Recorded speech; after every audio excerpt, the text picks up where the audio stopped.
Vamos a cambiar de tema, vamos a hablar de algo más bonito, algo que nos gusta conversar, que es literatura. ¿No? Ya para irnos, porque nos quedan pocos minutos.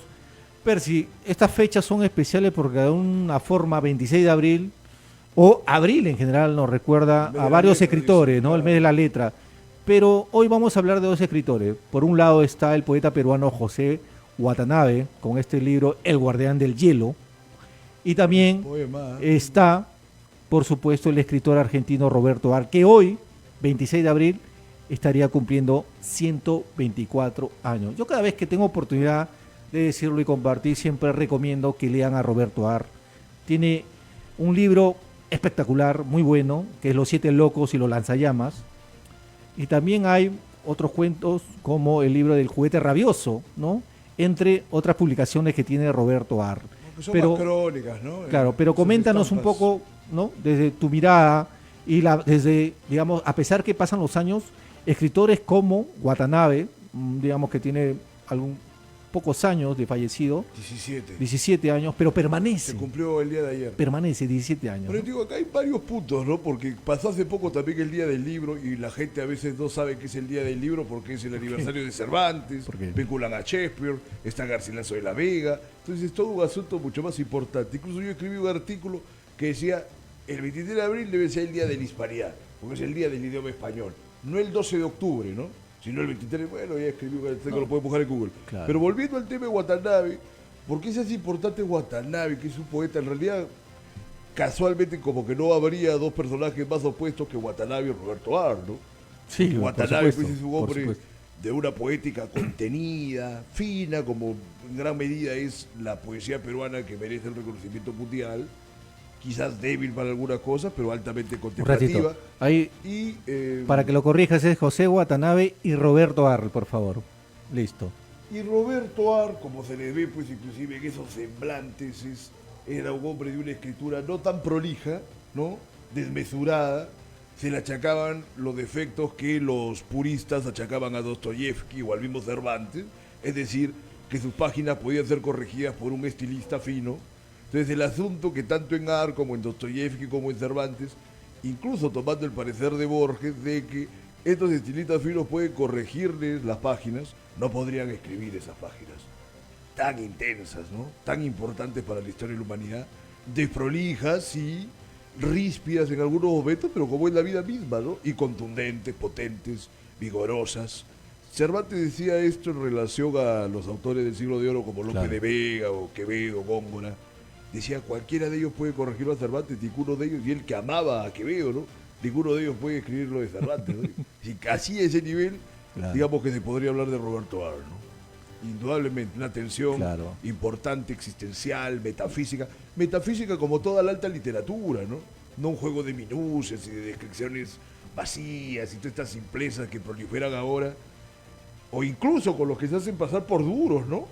Y que hablan en unos lenguajes que no lo escuchas pues en ningún sitio, salvo en sus cabezas que están fantaseando que se hablan los forajidos. En cambio este salvaje pues andaba metido en los bajos fondos y en todo, y al mismo tiempo soñando con la universalidad, con cosas majestuosas. O sea, una contraposición de sentido que siempre nos hace volver a Roberto Ar, ¿no? Tú eres un gran admirador de Roberto. Yo la verdad confieso, y Percy lo sabe, yo admiro mucho a Roberto Ar. Fue con uno de los personajes que conocí su obra en Argentina viviendo en Buenos Aires.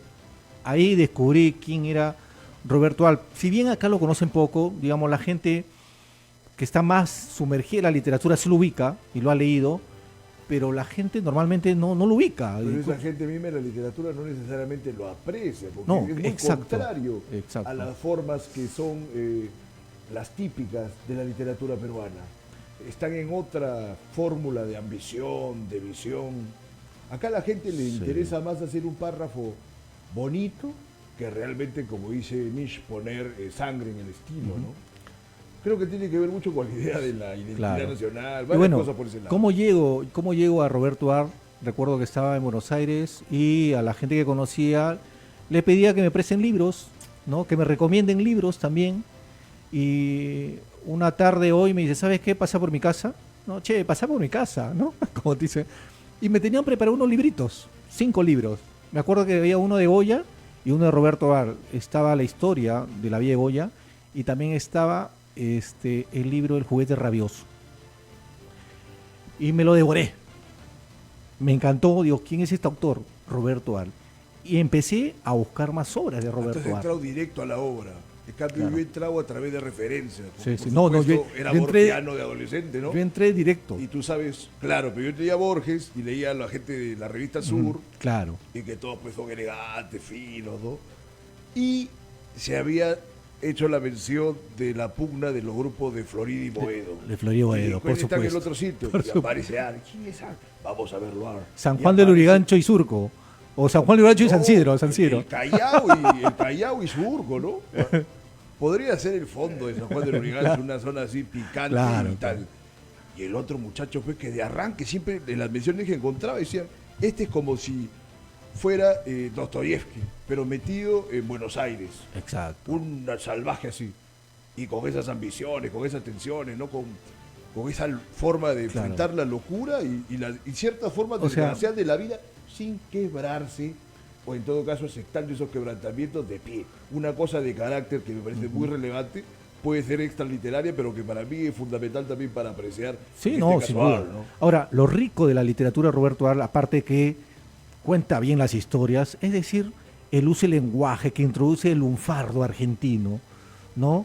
Esas palabras, esa plaza, como acá se conoce como las jergas de barrio, las introduce bien porque en su momento, que era uno de los periodistas más leídos con su columna, ¿no? Aguafuertes, Aguafuerte, claro. era, digamos, el periodista top. Las aguafuertes porteñas. Aguafuerte porteña, ¿no? El periodista top, ¿no? Y gracias a esas aguafuertes también, que es una especie de crónica y que ha ido retratando lo que era Argentina, lo que era Buenos Aires especialmente. O sea, su obra ahora, si la miras con esa retrospectiva y vas analizando poco a poco, es súper interesante, ha registrado cosas súper intensas. Pero con una aparte de disposición eso, vertiginosa, muy opuesta al Claro. marco que propone, por ejemplo, Borges en toda su poesía Sí, inicial, ¿no? mira, y a mí siempre me llama la Siempre su atención, oposición es importante. siempre me llama la atención y me gusta releer el prólogo que hace Roberto Ar en su libro Los lanzallamas, porque es potente y lo quiero leer. Te enaltece como escritor. Sí, ¿Y qué tiene que ver con la literatura peruana? Bien que No se que saque compara, estas cosas, ¿no? no, Pero ¿qué ¿por qué tal? la gente no se inspira ahí? Po, Tú no. te inspiras ahí, por me, ejemplo. me encanta. Claro. Me encanta lo que voy a leer, me encanta y por eso quiero compartirlo, ¿no? Y ya, porque antes que nos saquen de la radio Dios, el también. diablo te dicta, ¿no? Bueno, Palabras inefables. voy a leer el prólogo corto, el que está en el libro Los lanzallamas de Roberto Al, ¿no? Que dice: con Los lanzallamas finaliza la novela de Los Siete Locos. Estoy contento de haber tenido la voluntad de trabajar en condiciones bastante desfavorables para dar fin a una obra que exigía soledad y recogimiento. Escribí siempre en redacciones estrepitosas, acosado por la obligación de la columna cotidiana. Digo esto para estimular a los principiantes en la vocación, a quienes siempre les interesa el procedimiento técnico del novelista. Cuando se tiene algo que decir, se escribe en cualquier parte, sobre una bomba de papel, sobre una bobina de papel o en un cuarto infernal. Dios o el diablo están junto a uno dictándole inefables palabras. Orgullosamente afirmo que escribir, para mí, constituye un lujo. No dispongo, como otros escritores, de rentas, tiempo o sedantes empleos nacionales. Ganarse la vida escribiendo es penoso y rudo. Maxime si cuando se trabaja se piensa que existe gente a quien la preocupación de buscarse distracciones les produce summerage. Pasando a otra cosa, se dice de mí que escribo mal. Es posible. De cualquier manera, no tendría dificultad en citar a numerosas gentes que escribe bien y a quienes únicamente leen correctos miembros de su familia. Para hacer estilo son necesarias comodidades, rentas, vida holgada, pero por lo general la gente que disfruta de tales beneficios se evita siempre la molestia de la literatura o la encara como un excelente procedimiento para singularizarse en los salones de sociedad. Me atrae ardientemente la belleza. ¿Cuántas veces he deseado trabajar una novela que, como la de Flower, se compusiera de panorámicos lienzos. Más hoy, entre los ruidos de un edificio social que se desmorona inevitablemente, o es posible pensar en bordados. El estilo requiere tiempo, y si yo escuchara los consejos de mis camaradas, me ocurriría lo que le sucede a algunos de ellos. Escribiría un libro cada 10 años, para tomarme después unas vacaciones de 10 años por haber tardado 10 años en escribir 100 razonables páginas discretas. Variando, otras personas se escandalizan de la brutalidad con que expreso ciertas situaciones perfectamente naturales a las relaciones entre ambos sexos. Después, estas mismas columnas de la sociedad me han hablado de James Joyce, poniendo los ojos en blanco. Ello proviene del deleite espiritual que les ocasionaba cierto personaje de Ulises, un señor que se desayuna más o menos automáticamente aspirando con la nariz en un inodoro. El hedor de los excrementos que ha defecado un minuto antes. Pero James Joyce, en inglés, James Joyce, no ha sido traducido al castellano y es de buen gusto llenarse la boca hablando de él. El día que James Joyce esté al alcance de todos los bolsillos, las columnas de la sociedad se inventarán un nuevo ídolo a quien no leerán sino media docena de iniciados.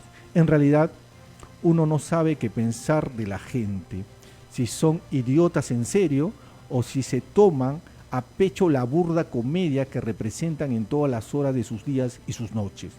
De cualquier manera, como primera providencia, he resuelto no enviar ninguna obra mía a la selección de crítica literaria de los periódicos. ¿Con qué objeto?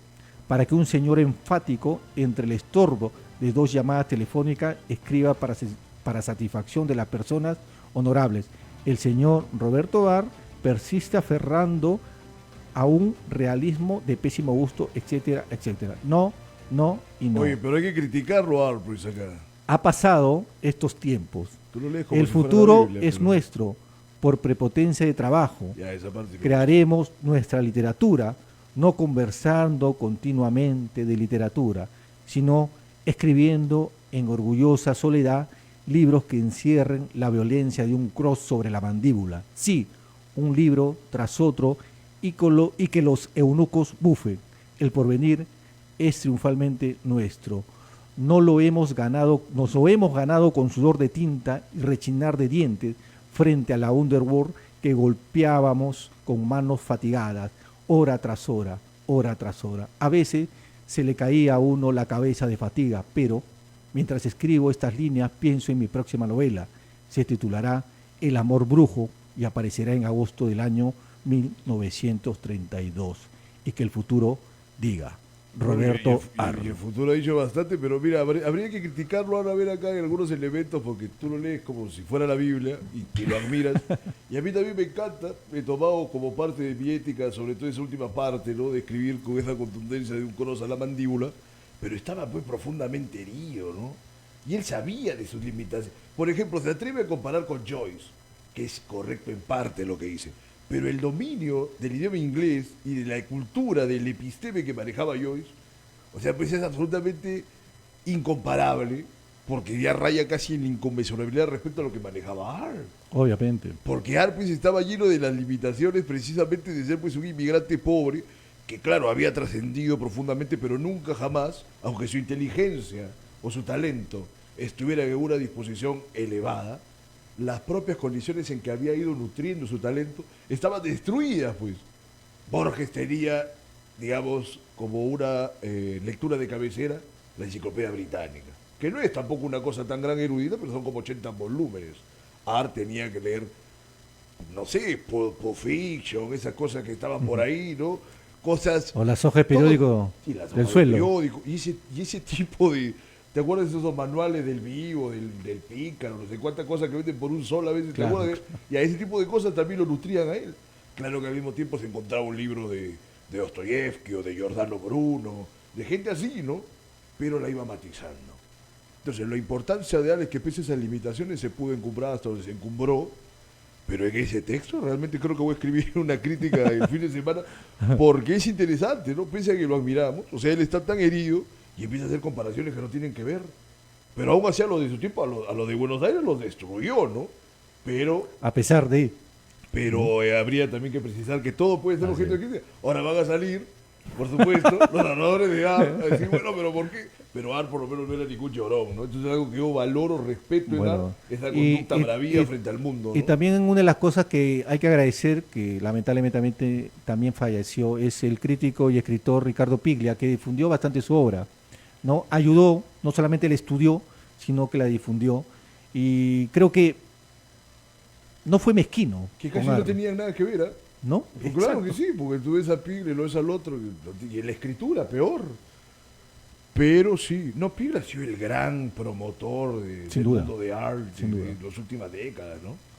Y enhorabuena, enhorabuena porque lo ha puesto en una situación real que puede confrontarse y contraponerse con otros grandes escritores de la literatura argentina Sí. que quizás en su momento no tenían espacio, ¿no? Como para darle cabida.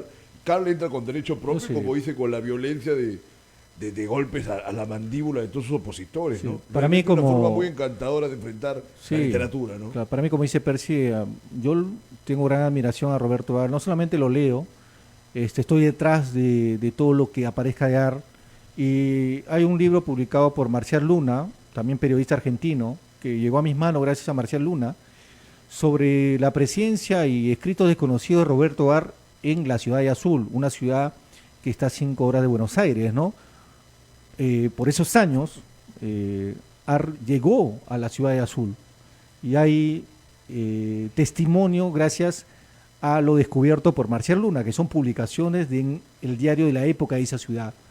Entonces, es interesante, ¿no? Porque cuando encuentras información y conexiones también de por qué Ar habría llegado a la ciudad de Azul, una ciudad pequeña, pero una ciudad con una riqueza cultural que reunía cada cierto tiempo a grandes personajes de la literatura argentina, como a la misma gente que pertenecía a la revista Azul, a la revista Sur, ¿no? Y otros personajes que fueron llegando gracias a se me ha ido ahorita el nombre, que ahora un librero, una persona que, Ronco, gracias a Ronco, que fue, digamos, una persona que amaba mucho la literatura en la Ciudad Azul, y gracias a la colección de Cervantes que tiene esta casa, la Casa Ronco, actualmente Azul es la segunda ciudad cervantina del mundo, ¿no? Porque tiene la colección privada más grande de América Latina principalmente.